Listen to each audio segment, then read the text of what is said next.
Hello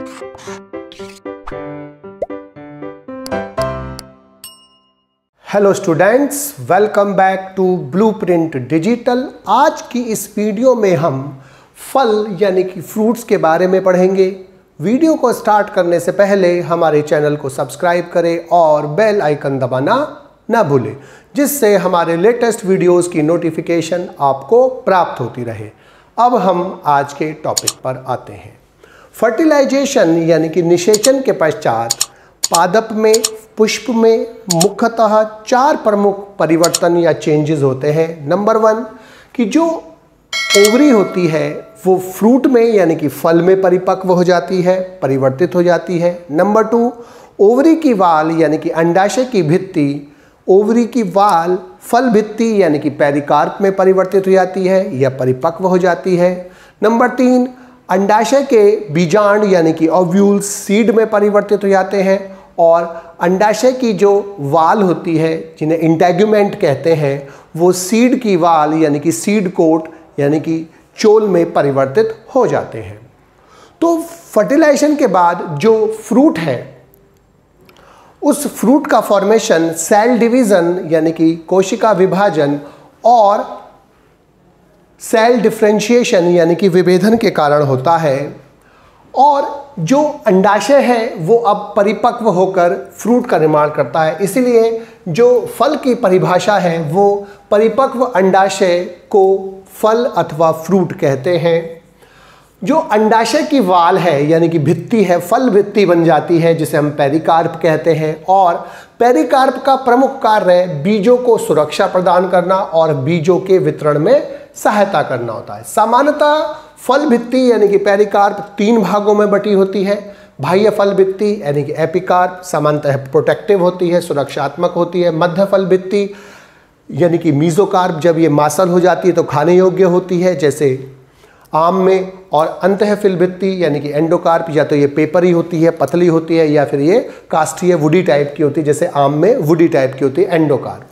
हम जो आम यूज़ करते हैं उसमें जो हम छिलका उतारते हैं वो एपिकार्प होती है, जो हम उसका मांसल खाते हैं वो मीजोकार्प, और जो उसकी गुठली होती है वो एंडोकार्प, और एंडोकार्प के अंदर उसका सीड प्रेजेंट होता है। अब फल के जो प्रमुख कार्य हैं वो नंबर क्या है कि नंबर 1 फल बीजों को यांत्रिक आघातों यानी कि मैकेनिकल इंजरी से बचाते हैं, उनको सुरक्षा देते हैं। फल जंतुओं को भोजन प्रदान करते हैं, जिसके कारण जंतु उन्हें खाकर इधर उधर फेंकते हैं तो इनसे उनका प्रकीर्णन यानी कि डिस्पर्जल हो जाता है, जिनका इससे ओवरक्राउडिंग बच जाती है, एक जगह पर बहुत सारे प्लांट्स नहीं उग पाते। तीसरा, विकसित हो रहे अपने ही सीडलिंग को, जो उससे विकसित हो रहा होता है, जो नया प्लांट बन रहा होता है, छोटा प्लांट उसे सीडलिंग कहते हैं, उसको पोषण प्रदान करता है। और अनेक फल जैसे आम, सेब आदि मनुष्य के द्वारा यूज किए जाते हैं। अब फल के विकास के आधार पर 3 प्रकार के फल होते हैं। सत्य फल यानी कि ट्रू फ्रूट्स, कूट फल यानी कि सूडियो फ्रूट्स, और अनिषेक फल यानी कि पार्थिनोकार्पिक फ्रूट। जब किसी पादप में जो फर्टिलाइजेशन के पश्चात, निषेचन के पश्चात संपूर्ण ओवरी यानी कि संपूर्ण अंडाशय फ्रूट में परिवर्तित होता है, और फल का निर्माण होते समय, फल के निर्माण के समय जो और अन्य पार्ट्स जैसे कैलेक्स है या थैलेमस है या पुष्प के अन्य भाग पार्ट नहीं लेते हैं, अर्थात उस फ्रूट के निर्माण में अन्य भाग नहीं निर्माण में यूज होते हैं, तब ऐसे फ्रूट को हम बोलते हैं सत्य फल यानी कि ट्रू फ्रूट। एक ऐसा फ्रूट जो केवल ओवरी से, परिपक्व ओवरी से बनता है और पुष्प के अन्य भाग उसके निर्माण में भाग नहीं लेते हैं, क्या कहलाता है? सत्य फल यानी कि ट्रू फ्रूट्स कहलाते हैं। आम, नारियल तथा अधिकांश फल ट्रू फ्रूट्स होते हैं, उनमें केवल ओवरी ही फ्रूट के निर्माण में भाग लेती है। दूसरे होते हैं कूट फल या सूडियोकार्प। जब फ्रूट के निर्माण में पुष्प के अन्य भाग जैसे थैलेमस यानी कि रिसेप्टेकल, सेपल्स और अन्य पार्ट्स पार्टिसिपेट करने लगते हैं, भाग लेने लगते हैं, तब ऐसे फलों को हम क्या बोलते हैं? कूट फल यानी कि सूडियो फ्रूट्स बोलते हैं। सेब, नाशपाती, अनानास आदि जो है वो कूट फलों के एग्जाम्पल हैं। अनिषेक फल कभी कभी किन्हीं पादपों में बिना निषेचन के यानी कि विदाउट फर्टिलाइजेशन ओवरी फ्रूट में कन्वर्ट हो जाती है, तब ऐसे फ्रूट्स को अनिषेक फल यानी कि पार्थिनोकार्पिक फ्रूट्स कहते हैं और इस घटना को पार्थिनोकार्पी यानी कि अनिषेक फलन कहते हैं। तो जब फ्रूट का निर्माण बिना फर्टिलाइजेशन के, बिना निषेचन के हो जाता है, तब हम इसे क्या बोलते हैं? अनिषेक फल यानी कि पार्थिनोकार्पिक फ्रूट्स बोलते हैं। इसके एग्जाम्पल केला, अंगूर आदि होते हैं। अब फलों के निर्माण के आधार पर किस प्रकार से उनका विकास हो रहा है, उसके आधार पर फल बेसिकली 3 प्रकार के होते हैं। सरल फल यानी कि सिंपल फ्रूट्स, पुंज फल यानी कि एग्रीगेट फ्रूट्स और संग्रंथिल फल यानी कि कंपोजिट फ्रूट्स।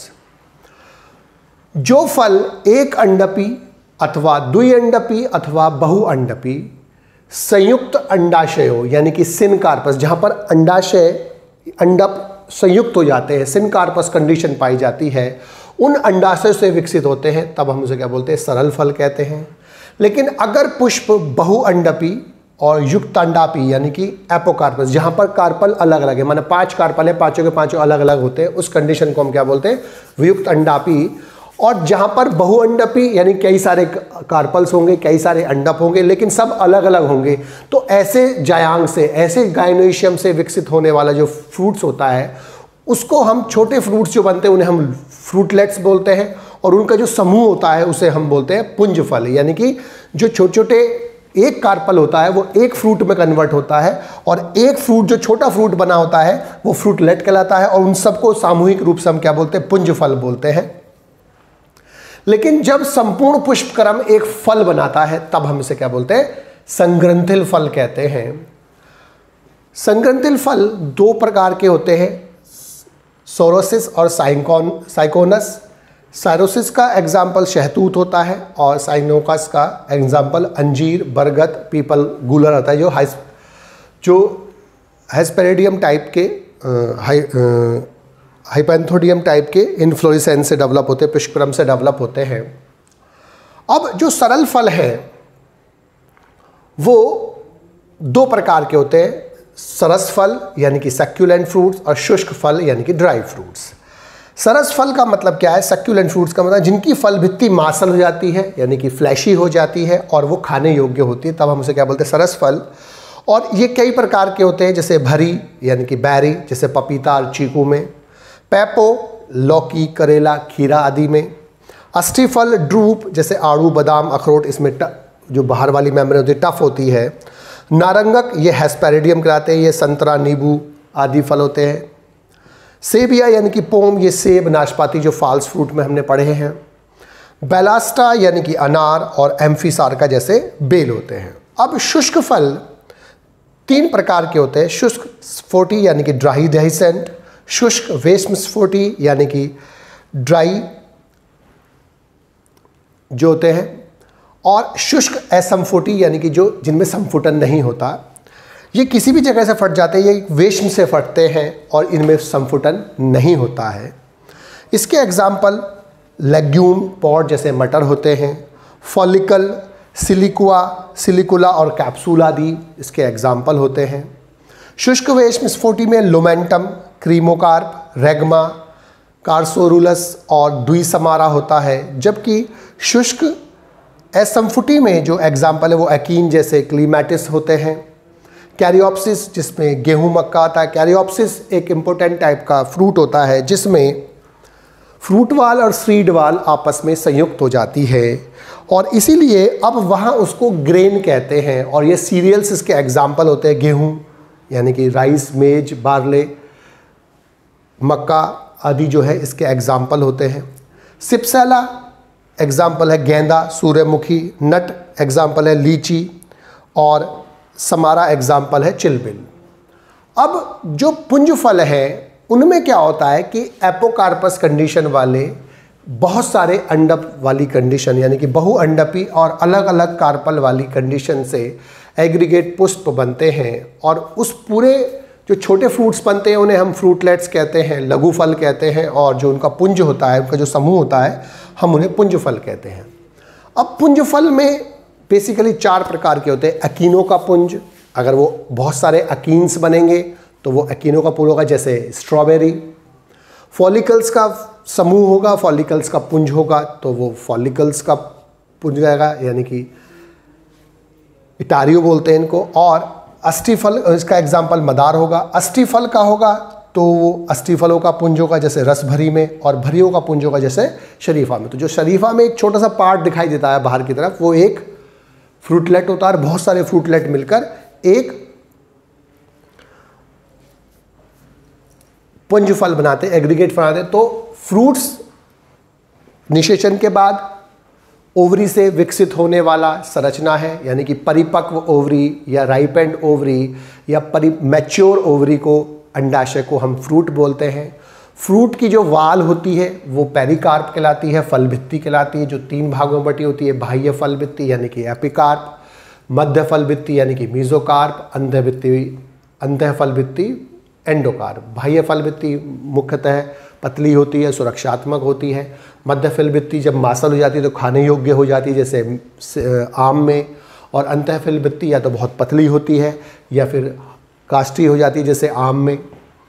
3 प्रकार के फल होते हैं, सत्य फल, कूट फल और अनिषेक फल। जब केवल ओवरी फ्रूट का निर्माण करती है तब ऐसे फ्रूट्स को हम क्या बोलते हैं, सत्य फल। अर्थात इन फलों के निर्माण में ओवरी के अलावा पुष्प का कोई भी भाग नहीं लेता है, कोई अन्य पार्ट भाग नहीं लेता है, केवल ओवरी ही पूरा फ्रूट बनाती है। जैसे आम, नारियल और अधिकांश जो फल होते हैं वो सत्य फल होते हैं। कूट फल में ओवरी के अलावा प्लांट के अन्य भाग जैसे थैलेमस यानी कि पुष्पाशन, कैलेक्स यानी कि बाह्य दलपुंज और अन्य पार्ट्स भाग लेते हैं, अर्थात ओवरी प्लस अन्य पार्ट से मिलकर बनी होती है। इसे कूट फल बोलते हैं। सेब, नाशपाती, जैसे सेब में थैलेमस होता है जो खाने योग्य पार्ट होता है, जो हम सब खाते हैं वो फ्लैशी थैलेमस होता है, पुष्पाशन होता है। इसी प्रकार से नाशपाती में भी सेम पुष्पाशन होता है। अनानास भी इसका एग्जाम्पल है। अनिषेक फल पार्थिनोकार्पिक, जब किसी पादप में फ्रूट के निर्माण के समय निषेचन नहीं होता है, अर्थात निषेचन के बिना फ्रूट के बनने की जो प्रक्रिया होती है हम उसे पार्थिनोकार्पी बोलते हैं, अनिषेक फलन कहते हैं। और इस प्रकार के फल अनिषेक फल कहलाते हैं। इनमें मेल गैमेट के फ्यूज़न के बिना, यानी कि मेल के गैमेट, मेल युग्मक के योगदान के बिना ही फीमेल पार्ट सीधे ही फ्रूट में कन्वर्ट हो जाती है, यानी कि फर्टिलाइजेशन के बिना फ्रूट का निर्माण होता है। इन्हें बोलते हैं अनिषेक फल यानी कि पार्थिनोकार्पिक फ्रूट्स। कार्य जो है बेसिकली सबसे पहले फल बीजों को यांत्रिक आघातों से बचाता है। फल जंतुओं को भोजन प्रदान करता है, जिसके कारण वो उसे खाकर अलग अलग जगह फेंक देते हैं, जिससे उनका डिस्पर्जल होता है। इसके अलावा विकसित हो रहे अपने ही सीडलिंग को वो पोषण प्रदान करते हैं। और अनेक फल जैसे आम है, सेब है और अन्य फल मनुष्य द्वारा प्रयुक्त किए जाते हैं। बेसिकली फल 3 प्रकार के होते हैं, सरस फल यानी कि सिंपल फ्रूट्स, पुंज फल यानी कि एग्रीगेट फ्रूट्स, संग्रंथिल फल यानी कि कंपोजिट फ्रूट। सरस फल में एक अंडपी, द्विअंडपी अथवा बहुअंडपी लेकिन संयुक्त अंडाशय यानी कि सिर्न कार्पस, जो आपस में जुड़े हुए अंडाशय हैं उनसे उत्पन्न होते हैं। यहाँ पर बहुअंडपी लेकिन वियुक्त अंडापी यानी कि एपोकार्पस कंडीशन, जहाँ कार्पल अलग अलग है, ऐसे अंडपों से विकसित होता है। और जो छोटे एक अंडप से विकसित हुआ जो फ्रूट होता है उसे हम फ्रूटलेट बोलते हैं। और सारे मिलकर क्या बनाते हैं, पुंज यानी कि पुंज फल यानी कि एग्रीगेट फ्रूट्स कहलाते हैं। और यहाँ पर संपूर्ण इन्फ्लोरेसेंस ही एक फल में कन्वर्ट होता है। ये 2 प्रकार का होता है, सैरोसिस जैसे सहतूत में, साइकोनस जैसे अंजीर, बरगद, पीपल और गूलर में। ये 2 प्रकार के होते हैं, सरस फल और शुष्क फल। यहाँ पर जो फल भित्ति होती है वो मांसल हो जाती है और खाने योग्य होती है। यहाँ फल भित्ति शुष्क होती है और अनेक स्तरों में विभाजित होती है। इसके जिसकी जो पार्ट्स हैं वो भरी यानी कि बेरी, पपीता, चीकू, पैपो, लौकी, करेला, खीरा, अस्टिफल, ड्रूप, आड़ू, बादाम, अखरोट, नारंगक जो हेस्पीडियम कहते हैं, संतरा, नींबू आदि, सेबिया, पोम जैसे सेब, नाशपाती, बेलस्टा जैसे अनार और एम्फीसार्का जैसे बेल होता है। ये 3 प्रकार के होते हैं, शुष्क स्फोटी, शुष्क वेस्म स्फोटी और शुष्क एसम्फुटी। इसमें लेग्यूम, पॉड, फॉलिकल, सिलिकुला और कैप्सूल पड़ते हैं। इसमें लोमेंटम, क्रेमोकार्प, रेगमा, कार्सोरुलस और द्विसमारा होते हैं। इसमें अकीन जैसे क्लीमेटिस, कैरियोप्सिस जैसे गेहूँ, मक्का, सिप्सेला, गेंदा, सूर्यमुखी, नट, लीची, समारा, चिलबिल होते हैं। इसमें जो पुंज फल होते हैं वो 4 प्रकार के होते हैं। एकिनो का पुंज स्ट्रॉबेरी में, फॉलिकल्स का पुंज मदार में, अष्टी फलों का पुंज रसभरी में और भरियों का पुंज शरीफा में। बच्चों, आज की इस वीडियो में बस हम इतना ही पढ़ेंगे। हमारी इस वीडियो को आप लाइक करें और अपने दोस्तों के साथ शेयर करें। यदि आपका कोई डाउट है तो आप हमें कमेंट करके बता सकते हैं। इस अध्याय को और अच्छे से पढ़ने और समझने के लिए आप चित्रा प्रकाशन की बुक एक्टिव जीव विज्ञान की सहायता भी ले सकते हैं।